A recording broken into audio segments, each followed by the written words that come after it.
Last में पर मैंने डिस्कशन फ्रीजिंग पॉइंट पर कुछ क्वेश्चन कराए थे क्या आप लोगों नहीं, क्वेश्चन नहीं हुए। तो मैंने आपको कुछ फार्मूला बताया था डिफरेंस फ्रीजिंग पॉइंट होता क्या है, किसे कहते हैं, और डिफरेंस फ्रीजिंग पॉइंट का मैंने आपको फार्मूला बताया था, एक बार फिर से देख लेते हैं।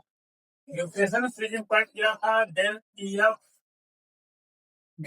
एफ इज इक्वल टू, मैंने कहा था टी नॉट वाला टर्म क्या आएगा, पहले आएगा, ठीक है, क्योंकि वो लाने वाली होगी टी नॉट है, माइनस क्या होगा, टी एफ होगा। डेल टी एफ क्या है, मैंने बताया था डेल टी एफ होता है difference freezing point, T not क्या होता है, टी नॉट ऑल्सो एफ होता है freezing point of pure solvent, T F क्या होता है फ्रीजिंग पॉइंट ऑफ सोल्यूशन, यानी सोल्यूशन की बात है। फिर मैंने बोला ये कोलिगेटिव प्रॉपर्टीज है, तो अगर कोलिगेटिव प्रॉपर्टीज है तो डेल टी एफ जो है मोलैरिटी पर डिपेंड करती है। यहाँ तो मैंने आपको बताया था del T F is equal to formula आता था के एफ इंटू मोलैरिटी, ऐसा एक फार्मूला मैंने आपको बताया था, ठीक है। के एफ क्या है, के एफ बताया था मैंने कि आपका मोलर डिस्ट्रीब्यूशन कांस्टेंट है, क्रायोस्कोपिक कांस्टेंट है, मोलैरिटी मोलैरिटी आप लोग कैलकुलेट कर सकते हो, अगर क्वेश्चन में मास ग्राम में है तो आप लिख सकते हो W into 1000 divide by molar mass into capital W, और क्या वो आप इस फार्मूले में रिप्लेस कर सकते हो, ठीक है, यहाँ पर, और डेल्टियम निकाल सकते हो, ठीक है। तो यार बात की थी, आज हम लोग क्या करेंगे, इसके ऊपर एक क्वेश्चन मतलब देखेंगे, एक दो क्वेश्चन सॉल्व करेंगे, ठीक है, और देखते हैं क्या है फ्रीजिंग पॉइंट। तो नोट करो question.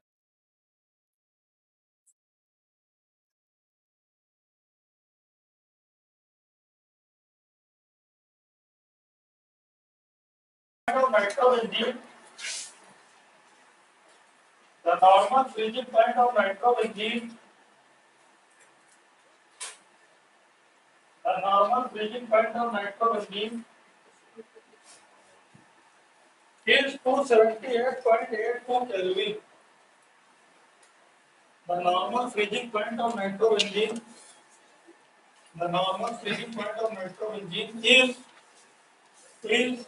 278.82 Kelvin. A 0.25 molar solution, a 0.25 molar solution of a certain solute, of a certain solute,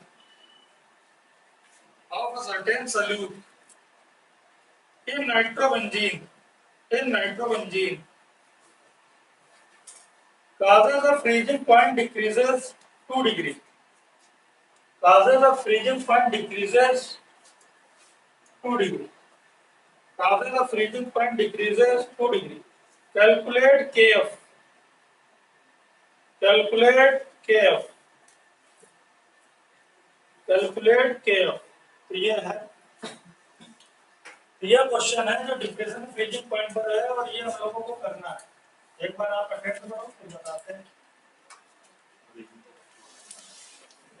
molarity given है, मोलैरिटी गिवन है, एम की वैल्यू गिवन है, क्या गिवन है 0.25 मोलर लिखा हुआ, मोलर मतलब मोलैरिटी, तो मोलैरिटी गिवन है, और वहां पर लिखा है कि उसका जो डिप्रेशन हुआ है, डिप्रेशन फ्रीजिंग पॉइंट हुआ 2 डिग्री हुआ, डिक्रीज हुआ, लिखा है ना, ठीक है, यानी डेल टी एफ की वैल्यू उसने बता दी, डिप्रेशन में फ्रीजिंग पॉइंट बता दिया क्वेश्चन में, जो डिक्रीज हुआ है, ठीक है, वो क्या है 2 डिग्री।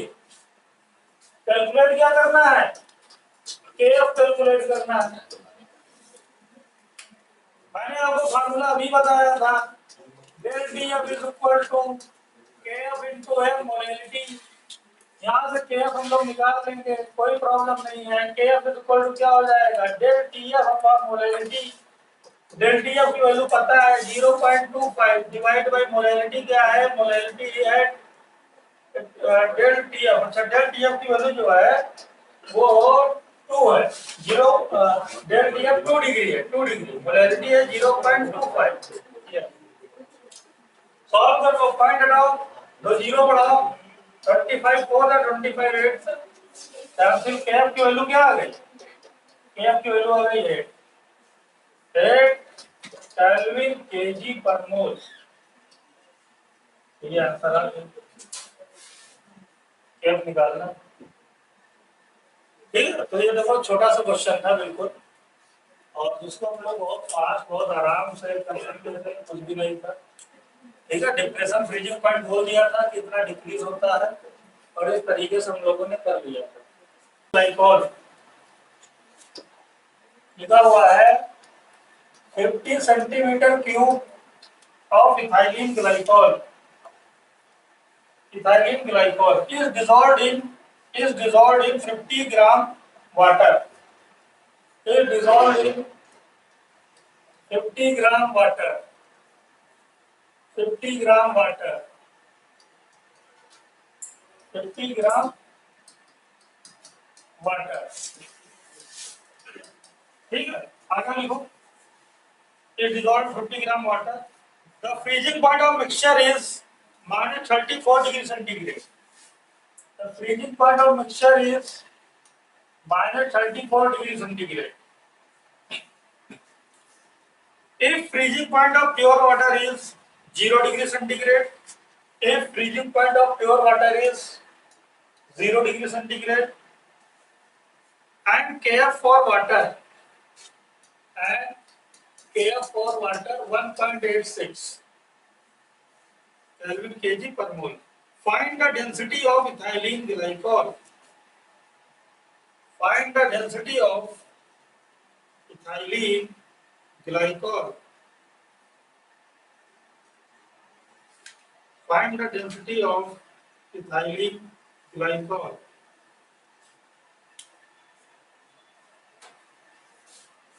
तो ये क्वेश्चन अटेम्प्ट करना है और इसमें बताना है डेंसिटी ऑफ इथाइलिन ग्लाइकॉल बताना है, इथाइलिन ग्लाइकॉल की डेंसिटी बताना है। अटेम्प्ट करो इसको जल्दी से, देखो कौन सा वैल्यूम गिवन है क्वेश्चन में, वैल्यूम कितना गिवन है 50 सेंटीमीटर क्यूब। अच्छा ठीक है। प्रेजेंट इन 5 ग्राम H2O लिखा है, यानी यहाँ पर वाटर का मास गिवन है, कहने मतलब कैपिटल W गिवन है, वाटर सॉल्वेंट होता है ना, तो कैपिटल W गिवन है 5 ग्राम। अच्छा ठीक है, क्या गिवन है, और यहां से देखा जाए तो सॉल्यूशन की बॉइलिंग पॉइंट गिवन है, कहने का मतलब टीबी गिवन है, कितना गिवन है -34 डिग्री सेंटीग्रेड, और प्योर सॉल्वेंट का भी गिवन है टी नॉट। अच्छा बी क्यों लिख रहे हैं हम लोग, फ्रीजिंग पॉइंट की बात कर रहे हैं तो एफ लिखेंगे, ठीक है, बी लिखने की नहीं जरूरत है। तो यहाँ पर गिवन है भाई टी एफ, ये गिवन है, और टी नॉट एफ क्या गिवन है 0 डिग्री सेंटीग्रेड। कैलकुलेट क्या करना है, डेंसिटी क्या कैलकुलेट करना है, डेंसिटी कैसे कैलकुलेट करते हैं, डेंसिटी का फार्मूला होता है, डेंसिटी होता है, मैंने बोला सबसे पहले सोचा करो कैलकुलेट क्या करना है, तो कैलकुलेट डेंसिटी करना है, और डेंसिटी क्या होगा, डेंसिटी होता है given mass divide by volume, mass upon volume होता है डेंसिटी। यानी कि अगर हमको डेंसिटी कैलकुलेट करना है, वैल्यूम क्वेश्चन में गिवन है, अगर हम लोग मास को कैलकुलेट कर लें तो डेंसिटी आ जाएगी। अब मास कैलकुलेट किया जा सकता है, कहां से कैलकुलेट किया जा सकता है, मैंने जो आपको फार्मूला बताया, क्या बताया है formula, del TB is equal to बताया था मैंने KF into small W 1000 divide by molar mass divide, और यहां कैपिटल ये लगा देंगे। डेल टीबी क्या होता है, डेल टीबी होता है, ठीक है, पहले मैंने आपको बताया है टी नॉट एफ, बार बार डी ही लिख देते हैं, T not F minus T F, ठीक है, ये ज्यादा याद आ रही है, कोई बात नहीं। तो del T F is equal to हो जाएगा ये is equal to K F, K F की वैल्यू सबको याद होनी चाहिए, क्या है 1.86, स्मॉल डब्ल्यू तो निकालना है 1000, ये काम करो जल्दी से, अब इतना काम। Molar mass ethylene glycol, ethylene glycol का मोलर मास कैलकुलेट कर लो, वैसे मुझे तो याद ही है 62, ठीक है, ये सब चीज जितना अच्छे जल्दी याद रहे उतना कम टाइम लगेगा। तो 62 हो जाएगा इनटू कैपिटल डब्ल्यू, क्वेश्चन में गिवन है क्या 5 ग्राम, और यहाँ से टी नॉट है माइनस टी एफ की वैल्यू पुट कर दोगे, टी नॉट है 0 माइनस फिर ऑलरेडी माइनस, यानी ये क्या हो जाएगा प्लस हो जाएगा, ठीक है, देख लो अब क्या है, केवल कैलकुलेशन करनी है छोटी सी, तो कैलकुलेशन कर लो और आंसर आ जाएगा। ठीक है, तो यहाँ से क्या हो जाएगा 34, जो हो गया 34 इज इक्वल टू, ठीक है, लिखा रहने तो कोई प्रॉब्लम नहीं है। चाहो तो यहाँ पॉइंट हटा दो, ऐसे पॉइंट हटाओ तो दो जीरो आ जाएंगे, दो जीरो का दो जीरो कैंसिल कर दो, 5 1 का 5 2 का और 2 1 का 230 बन गया, ऐसे कैंसिल कर दो। तो इस तरीके से क्या हो जाएगा, यहाँ पर हो जाएगा 186 इंटू डब्ल्यू डिवाइड बाई क्या हो जाएगा 31। ठीक है, सब तो कैंसिल कर दिया, 31 बचा नहीं। अब यहाँ से क्या करना, डब्ल्यू निकाल लेना है। तो बताओ भाई, डब्ल्यू निकालो, डब्ल्यू इक्वल टू क्या आ जाएगा, डब्ल्यू इक्वल टू हो जाएगा, क्रॉस मल्टीप्लाई करा दो 34 इंटू 31 डिवाइड बाई क्या 186। बताओ क्या आएगा,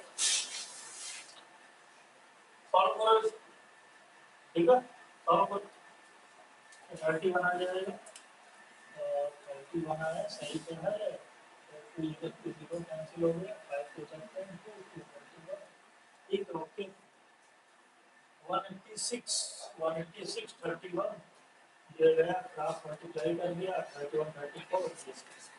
तो आपने सॉल्व किया, आया किसी का, सही बात है, ये आना चाहिए 56.66।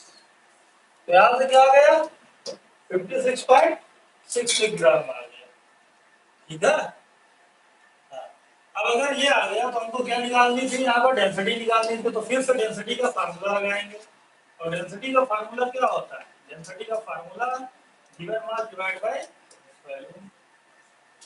मास गिवन है, मास कितना गिवन है 56.66, वॉल्यूम कितना गिवन है, अरे वॉल्यूम क्या है भाई, अरे क्या है वॉल्यूम 50 सेंटीमीटर, 50 सेंटीमीटर। हमारे क्वेश्चन का तो आंसर देना है और एक्स्ट्रा बातें नहीं करनी। तो यहाँ पर क्या है 50 सेंटीमीटर क्यूब, तो क्या हो जाएगा 50 डिवाइड कर दो, देखो दिख रहा है आंसर 1 पॉइंट समथिंग आता है, और डेंसिटी बहुत ज्यादा नहीं आती, 1 पॉइंट के आसपास ही आती है, ठीक है। तो 1 पॉइंट समथिंग जाएगा, 1 पॉइंट और फिर से 1 टाइम जाएगा, क्योंकि 6 आएगा फिर एक आएगा 1 ही जाएगा, तो क्या हो जाएगा 1.13 ग्राम पर सेंटीमीटर क्यूब, आया ये आंसर, ठीक है। तो ये आंसर आना चाहिए था आप लोगों का। तो इस तरीके से क्या है कि हम लोग क्वेश्चन को सॉल्व कर लेंगे। सबसे पहले मैंने बोला क्वेश्चन बहुत आसान होता है, कुछ प्रॉब्लम नहीं होता है, बस आपको अच्छे से क्वेश्चन को पढ़ना है टाइम दे करके। आप अच्छे से एक बार टाइम दो, उसको रीड करो, फिर आप देखो आपको कैलकुलेट क्या करना है वो लिखो, और जो कैलकुलेट करना भी, जो इन्फॉर्मेशन गिवन है वो लगाते चले जाओ, ठीक है, जो इन्फॉर्मेशन गिवन है वो लगाते चले जाओ, कैलकुलेट कर लो। ऑस्मोटिक रिएक्शन नाम तो सुना ही होगा, सुना, ऑस्मोसिस सुना, ऑस्मोसिस आपने बायो में पढ़ा भी होगा, ऑस्मोसिस, ऑस्मोसिस क्या होता है, हाँ बस वही, उसी को ऑस्मोसिस कहते हैं। तो हम लोग पढ़ेंगे ऑस्मोटिक प्रेशर यानी ऑस्मोसिस की बात करेंगे। तो नेक्स्ट कोलिगेटिव प्रॉपर्टीज हम लोग करते हैं, यहाँ से आगे स्टार्ट करते हैं।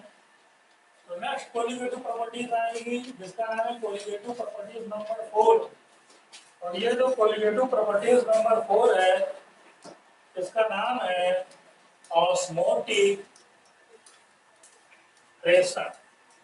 वेपर प्रेशर पढ़ाया था मैंने, वेपर प्रेशर नहीं समझना, ये ऑस्मोटिक प्रेशर है, अलग है, फाइल से नोट करते हैं। वेपर प्रेशर राउल्स लॉ बताया था, ऑस्मोटिक प्रेशर।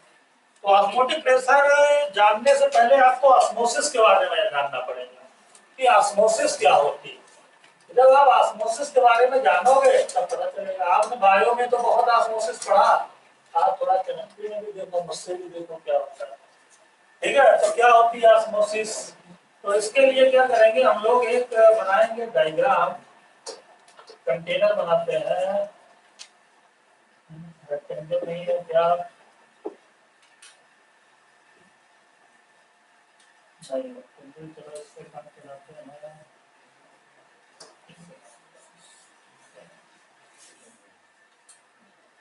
तो हम लोग बनाते हैं इस तरीके से,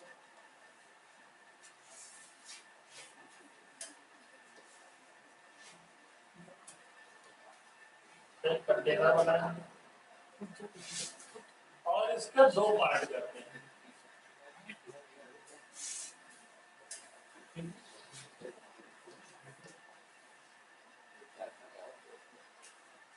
दो पार्ट करने के बाद में इसके अंदर वाटर फिल कर देंगे हम लोग।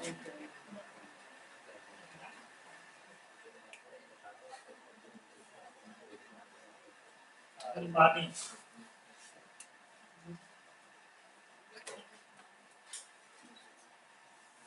अच्छी लेयर तो वाटर में भी नहीं बनती होती।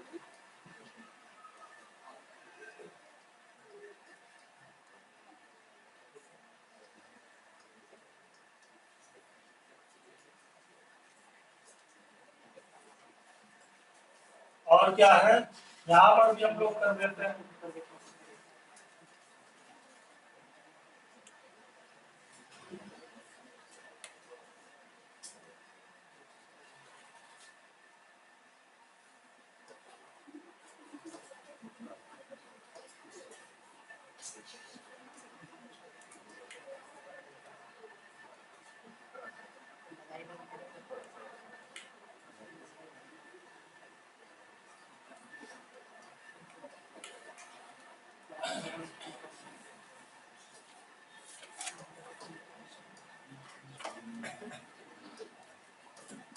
ठीक है, तो ये भाई इस तरीके से हमने इसको बना दिया है, आप देख लो।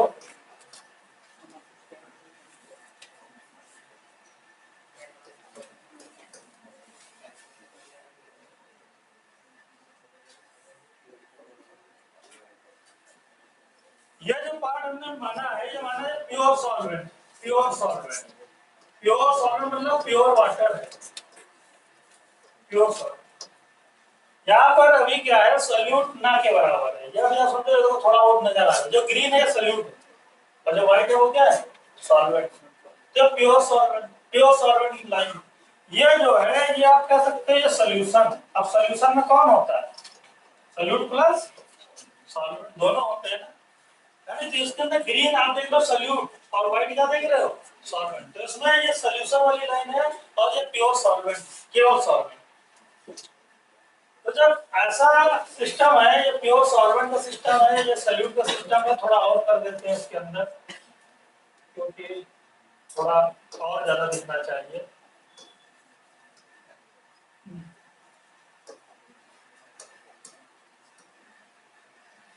तो आप मुझे बताओ इसमें वाटर का फ्लो किस साइड से किस साइड में होने वाला है, ठीक है।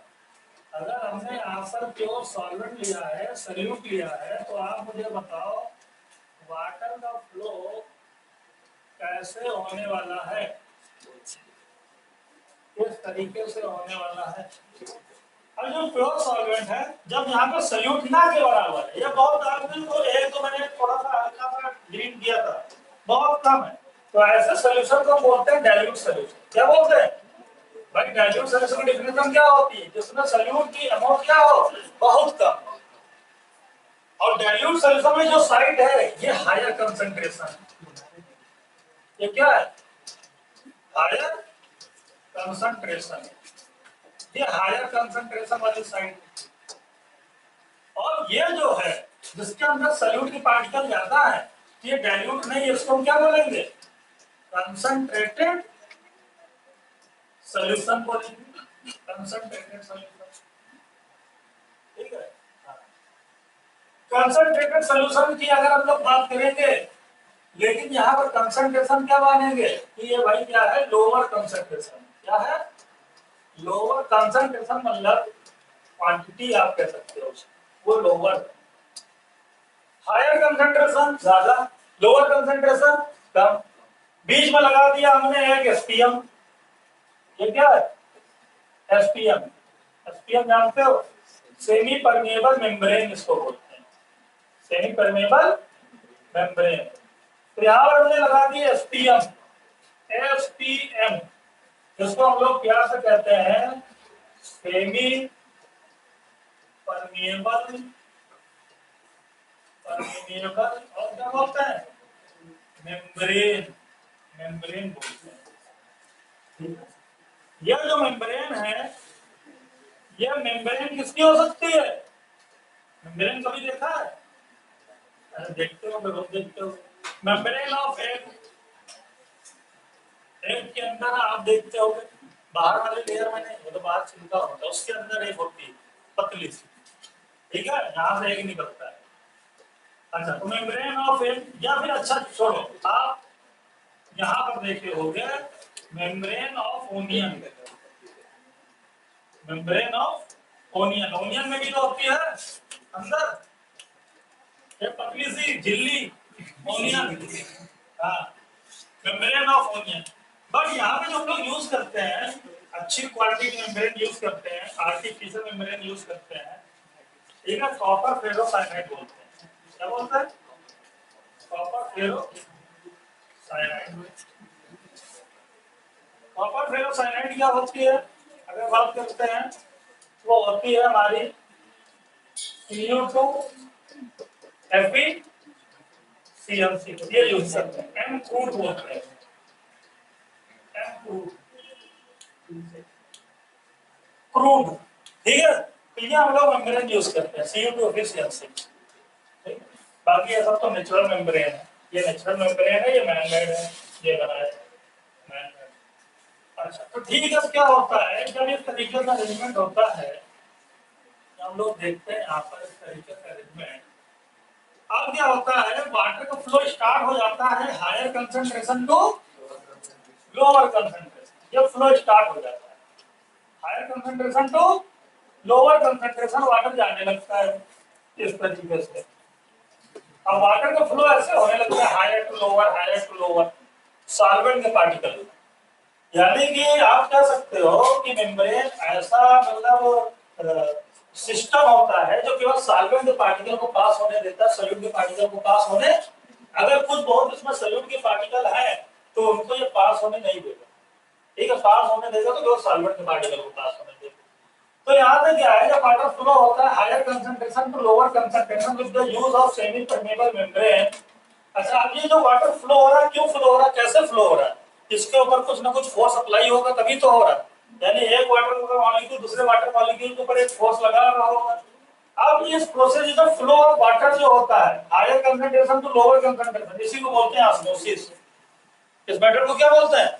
ऑस्मोसिस। लेकिन ये जो ऑस्मोसिस हो रही है, जिस फोर्स के थ्रू हो रही है, जिसकी वजह से वाटर एक फोर्स लगा रहा है, आगे की साइड में बढ़ रहा है, वो जो प्रेशर बिल्डअप हो रहा है, उसी प्रेशर को हम लोग बोलते हैं ऑस्मोटिक प्रेशर। क्या बोलते हैं?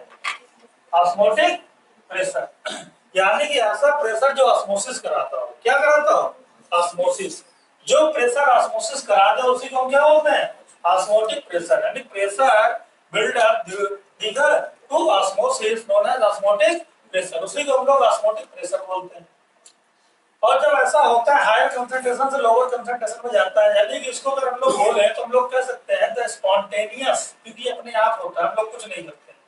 एक हम लोग दो लेवल लेते हैं, ठीक है, जहाँ पर डाइल्यूट सोल्यूशन, जहाँ पर लोअर हम लोग वहां पर रखते हैं, सोल्यूशन वाला पार्ट ज्यादा होता है, यानी कि ये कंसंट्रेटेड वाला पार्ट है, डाइल्यूट वाला पार्ट है। तो spontaneous movement of water start हो जाता है higher concentration to lower concentration through the use of SPM. Through the use of SPM. SPM is the membrane which only pass solvent particle, not solute particle. ठीक है, और इस तरह की जो मूवमेंट स्टार्ट होता है higher concentration to lower concentration, this process is known as osmosis. This process is known as osmosis, and the pressure build which build to this type of osmosis known as osmotic pressure. ऐसे pressure को हम लोग क्या बोलते हैं? Osmotic pressure बोलते हैं। फिर ऑस्मोटिक प्रेशर होता है तो ऑस्मोसिस हो जाती है, हायर से कहाँ जाने लगता है? लोअर। लेकिन अब क्या करें, अगर हम लोग चाहते हैं भाई ये जो ऑस्मोसिस हो रही है इसको रोक दिया जाए, ये जो वाटर का फ्लो हो रहा है हायर टू लोअर, इस साइड में जो वाटर आ रहा है इसको रोक दिया जाए, तो रोकने के लिए इसके अपोजिट साइड में, हायर कंसंट्रेशन के साइड में हमको क्या लगाना पड़ेगा? हमको यहाँ पर एक एक्सटर्नल प्रेशर लगाना पड़ेगा। क्या लगाना पड़ेगा? External pressure. यानी यहाँ से हम लोग क्या करेंगे, बाहर से एक एक्सटर्नल प्रेशर लगा देंगे, यहाँ से हम लोग एक्सटर्नल प्रेशर लगा देंगे, एक्सटर्नल प्रेशर। अब ये जो एक्सटर्नल प्रेशर लगाएंगे और जो यहाँ से ऑस्मोटिक प्रेशर है, अगर ये दोनों प्रेशर बराबर हो गए, क्या हो गए, इक्वल हो गए, सेम हो गए, तो ऑस्मोसिस क्या हो जाएगी, स्टॉप हो जाएगी। क्या हो जाएगी, स्टॉप हो जाएगी, रुक जाएगी। When the external pressure is equal to the osmotic pressure, जब ये external pressure जो बाहर से हम लोग लगा रहे हैं इन कंसंट्रेटेड सॉल्यूशन के साइड में और जो osmotic pressure ये दोनों के बराबर हो गए, वहां से क्या हो जाएगी, ऑस्मोसिस स्टॉप हो जाएगी, रुक जाएगी। और फिर अगर हम ये ऐसा एक टाइम लाएं कि ये जो एक्सटर्नल प्रेशर है ये ग्रेटर हो जाए ऑस्मोटिक प्रेशर से, ये ज्यादा बड़ा हो जाए, ज्यादा लग जाए, इधर से प्रेशर क्या हो जाए, कम हो जाए, यानी एक्सटर्नल प्रेशर ज्यादा हो जाए, ऑस्मोटिक प्रेशर क्या हो जाए, कम हो जाए, तो क्या होने लगेगा, ऑस्मोसिस जो है रिवर्स हो जाएगी। क्या हो जाएगी, रिवर्स। तो यहां से रिवर्स ऑस्मोसिस होने लगेगी। क्या होने लगेगी, रिवर्स ऑस्मोसिस। और जब रिवर्स ऑस्मोसिस होने लगेगी, ठीक है, तो वहां पर हम लोग देख सकते हैं बहुत से सल्यूट के पार्टिकल भी सॉल्वेंट के पार्टिकल में चले जाएंगे, यानी वो एसपीएम से पास हो जाएंगे। इसीलिए जब आप देखते हो सॉल्यूशन को तो इसके अंदर आपको ऐसा नहीं है, इसके अंदर आपको सल्यूट के पार्टिकल भी दिखते हैं कुछ ना कुछ, ठीक है।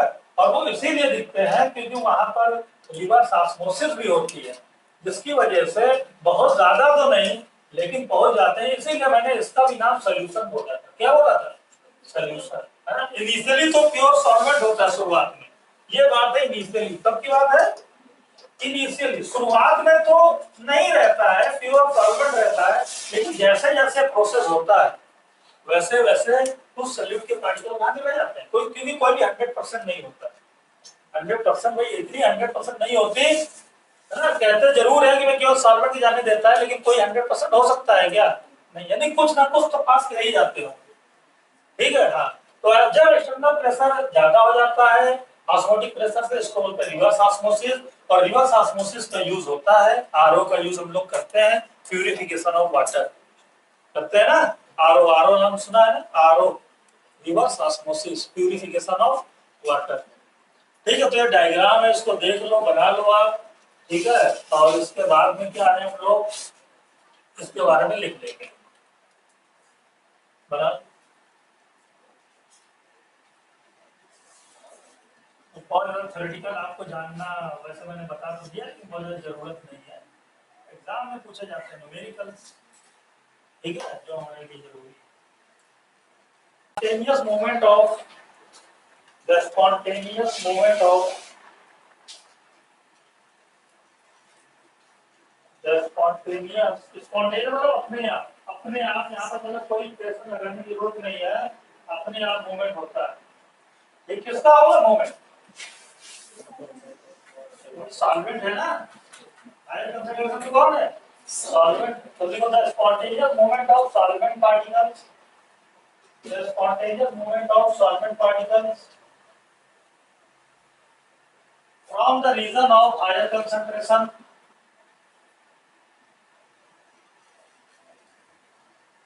from the region of higher concentration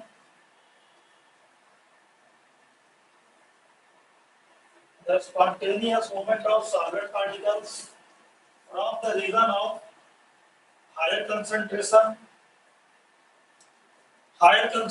bracket में लिख लेना dilute solution, in bracket dilute solution from the region of higher concentration to the region of lower concentration, to the region of lower concentration in bracket concentrated solution, in bracket concentrated solution to the region of lower concentration, bracket close, through the semi permeable membrane, through the semi permeable membrane, through the semi permeable membrane known as osmosis, known as osmosis, known as osmosis। तो इसी को क्या कहते हैं, osmosis कहते हैं। Higher से lower में जाना क्या कहलाता है, osmosis। डाइल्यूट से कंसंट्रेटेड में जाना कहलाता है osmosis, ठीक है। आगे लिखो नेक्स्ट पॉइंट नेक्स्ट चेंज करके लिखो, SPM is the membrane, SPM semi permeable membrane, SPM is the membrane which only allow to pass, which only allow to pass solvent particles, solvent particles, pass solvent particle, not solute particle, not solute particle, solvent particle, not solute particle. Next point लिखो, point change करके next लिखो. The pressure build-up, the pressure build-up, the pressure build-up due to osmosis, the pressure build-up due to osmosis is called osmotic pressure. The pressure build-up due to osmosis, वैसा pressure जो osmosis कराता है, the pressure build-up due to osmosis is called osmotic pressure. Fine. आगे लिखो next point. In order to prevent osmosis, in order to prevent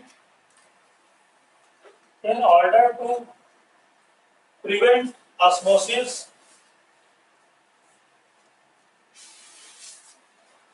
in order to prevent osmosis, osmotic pressure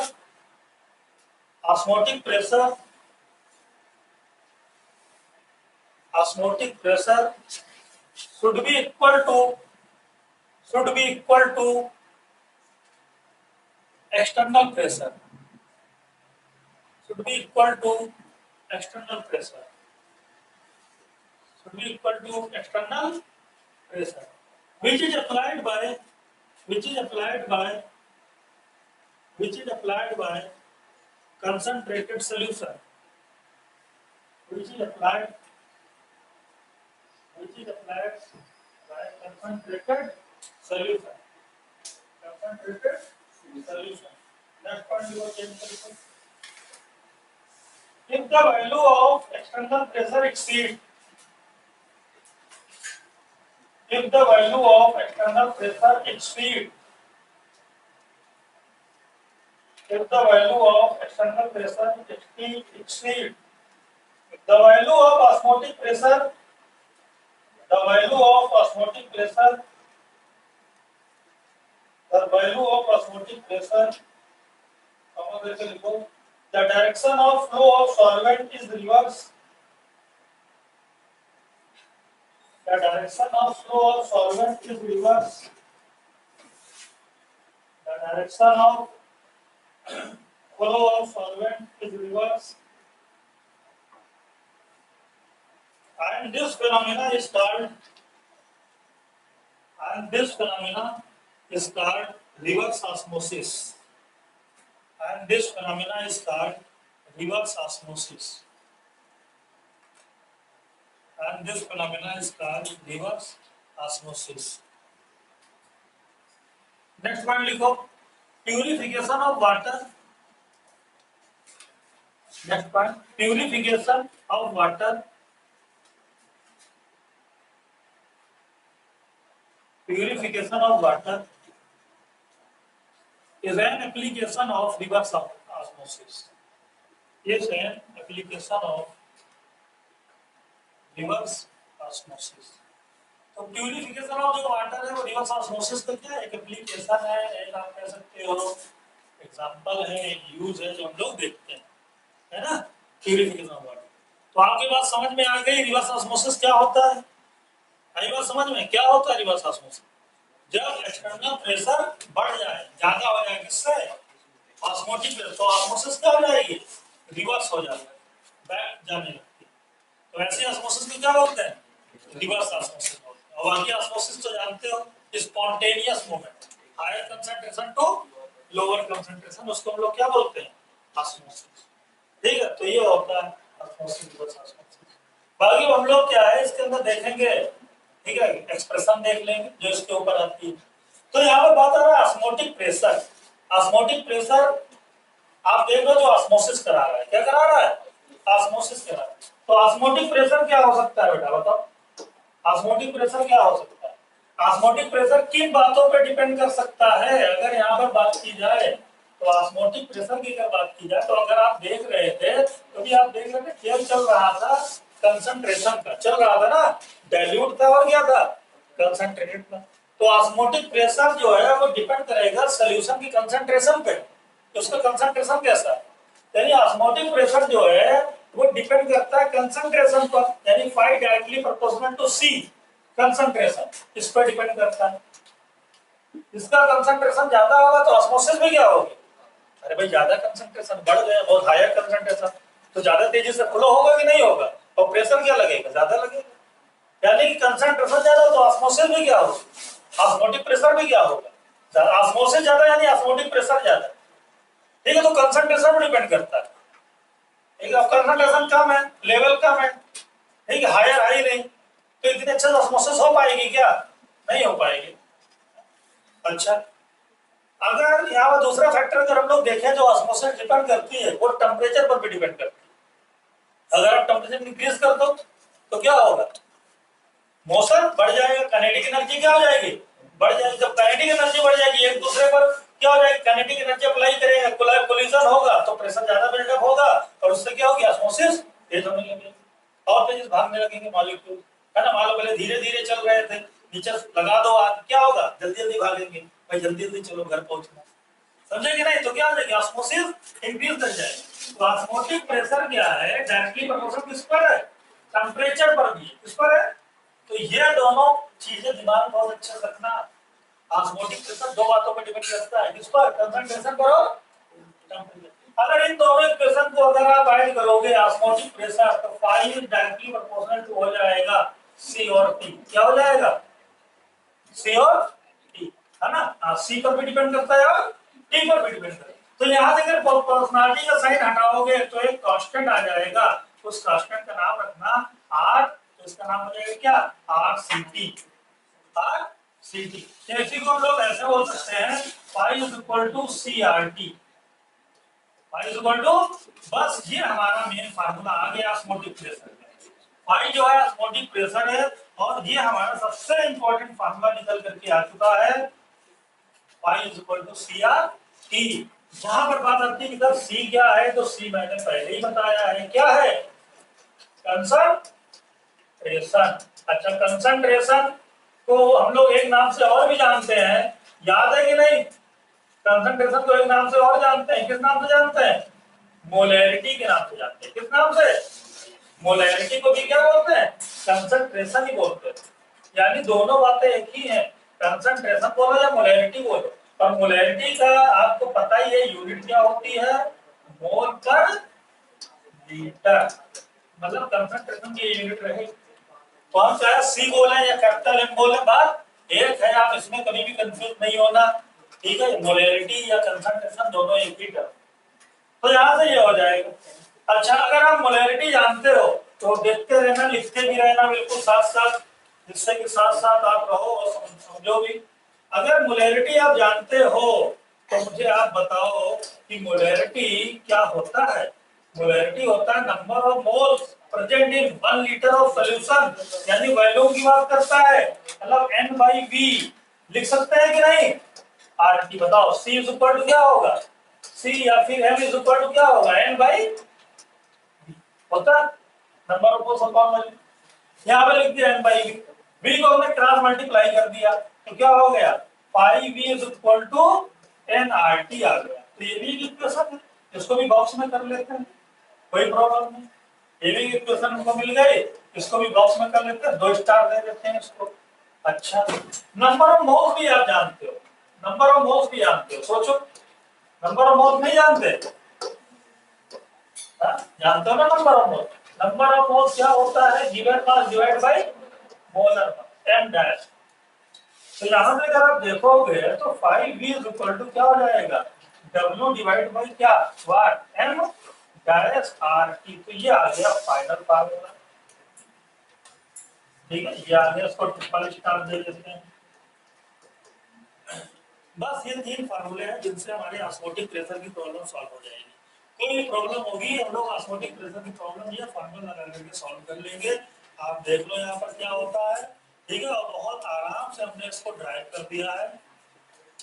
ठीक है, देख लो।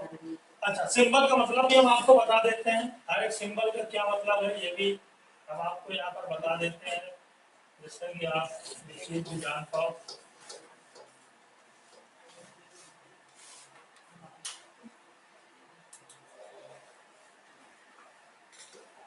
Just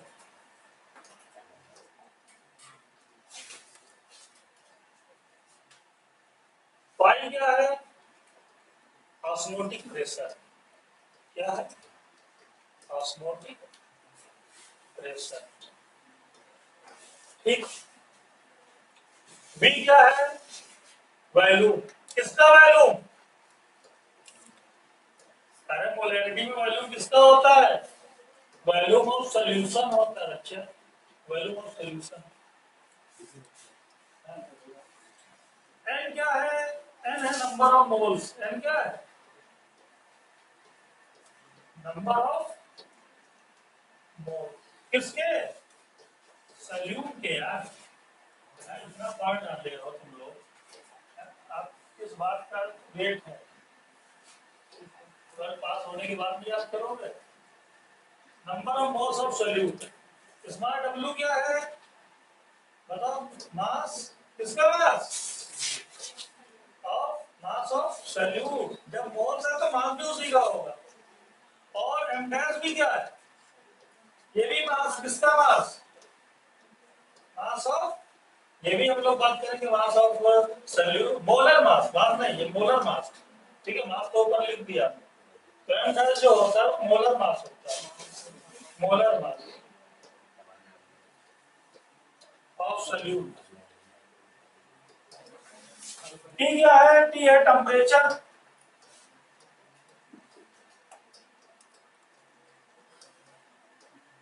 temperature in kelvin में लेना है आपको, याद रखना। इन केल्विन।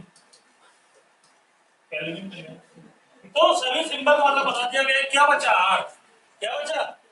आर बचा है। आर तो बताया ही नहीं आपने, तो आर को भी बता देते हैं, कोई दिक्कत नहीं हो। आर को बताने में मुझे क्या प्रॉब्लम है?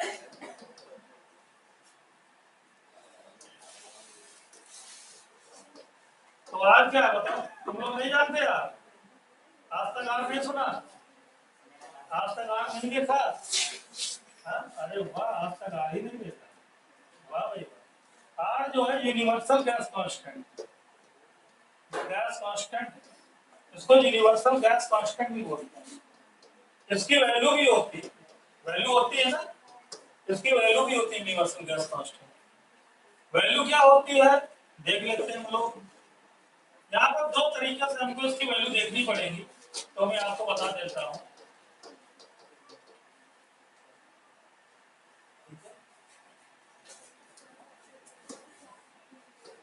एक जो हम लोग देखेंगे, पहला केस जिसमें हम लोग आर की वैल्यू देखेंगे, इसको हम लोग बोलते हैं एटीएम सिस्टम पर। ATM system. एटीएम सिस्टम पर जब हम लोग बात करेंगे, तो जो यहाँ पर प्रेशर होगा वो एटीएम में होगा, 1 एटीएम। और 1 एटीएम क्या होता है? 760 mm ऑफ। ठीक है, वॉल्यूम जो हम लोग लेते हैं वो लीटर में लेते हैं। वॉल्यूम, वॉल्यूम जो है वो लीटर में लेते हैं। तो वॉल्यूम जो है हम लोग लेंगे लीटर में। कितना लेंगे? Litre. Pressure ATM, volume litre. ठीक है, वॉल्यूम हमारा लीटर में रहेगा। लीटर या फिर डेसीमीटर क्यूब बोल सकते हैं। Decimetre cube. तो उस केस में जो आर की वैल्यू लिखेंगे वो ये होगी, याद रखना, 0.0821। ठीक है, और इसकी यूनिट क्या हो जाएगी? आर की वैल्यू की यूनिट, यूनिट नहीं याद आ रही। पीवी। तो एटीएम, एटीएम लीटर केल्विन मोल, केल्विन, ठीक है। तो एटीएम लीटर पर केल्विन मोल इसकी यूनिट हो जाएगी। लेकिन अगर हम लोग बात कर रहे हैं यहाँ पर प्रेशर की, दूसरे में यहाँ पर एसआई सिस्टम में बात कर रहे हैं, एसआई सिस्टम, एसआई सिस्टम।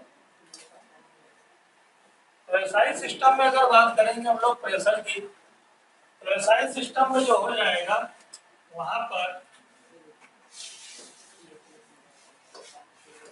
हम लोग जो बात करेंगे प्रेशर, तो वहां पर यूनिट हो जाएगी 1.01 इंटू 10 की पावर 5, यानी एसआई सिस्टम में प्रेशर को हम लोग लेते हैं न्यूटन पर मीटर स्क्वायर। किसमें भाई? प्रेशर के सिस्टम में यूनिट क्या होती है? न्यूटन पर मीटर स्क्वायर, इसको पास्कल बोलते हैं, याद है कि नहीं? ये तो फिजिक्स में यूज होता है, केमिस्ट्री में तो पहला वाला यूज होता है, मैथ्स चैप्टर में तो यही यूज, ठीक है। तो अगर प्रेशर को हम लोग यहाँ लिखते हैं 1.06 × 5 न्यूटन पर मीटर स्क्वायर, ठीक है, इसमें लिख देते हैं, ठीक है, ज्यादा यूज नहीं हो गया। इसी को बार भी बोल देते हैं, बार क्या बोल देंगे? 1.01 बार बोलते हैं ना, 1 बार 10⁵ होता है, ठीक है। तो इसी को हम लोग बार भी बोलते हैं, ठीक है, 1.01 बार बोलते हैं। चलो अच्छा, यहाँ पर जब हम लोग वॉल्यूम यूज करेंगे, वॉल्यूम इस यूनिट के अंदर, तो मीटर क्यूब में होगा, किसमें होगा? यहाँ पर लीटर में, यहाँ पर मीटर क्यूब में। इस केस में जो आर की वैल्यू हम लोग यूज करते हैं, 8.314 जूल पर केल्विन मोल, आर की वैल्यू। तो ये सब मैंने आर के लिए बताया कि आर की वैल्यू क्या पुट करते हैं। तो ये देख लो, आर की हम लोग दो तरीके से वैल्यू याद रखते हैं, ठीक है। एक ये वैल्यू जो ऊपर लिखी हुई है, एक वैल्यू जो नीचे लिखी हुई है। और हम लोग तो जो इस चैप्टर में जितनी पढ़ाई कर रहे हैं, आर की तो वैल्यू यही पुट कर रहे हैं, क्योंकि हमारी प्रेशर यूनिट क्या चल रही है? एटीएम, है ना। और वैल्यू हमेशा किसमें मिल रहा है हम लोगों को? लीटर में। किसमें मिल रहा है? तो इसलिए हमेशा यूनिट हम लोग यूज करते हैं। तो यह बात हो गई ऑस्मोटिक प्रेशर के ऊपर, जो कि हम लोगों ने देखा कैसे हम लोग ऑस्मोटिक प्रेशर को देखते हैं, उसके फार्मूला क्या क्या है, क्या क्या नहीं है, ये सब चीजें हम लोगों ने देखी है।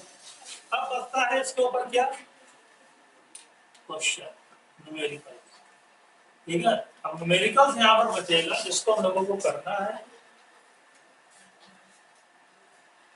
तो हम लोग क्या है, न्यूमेरिकल्स अब आप तो नहीं कर सकते टाइम की नजाकत को समझते हुए, ठीक है। तो न्यूमेरिकल्स के लिए नेक्स्ट डे आना पड़ेगा, तब तक के लिए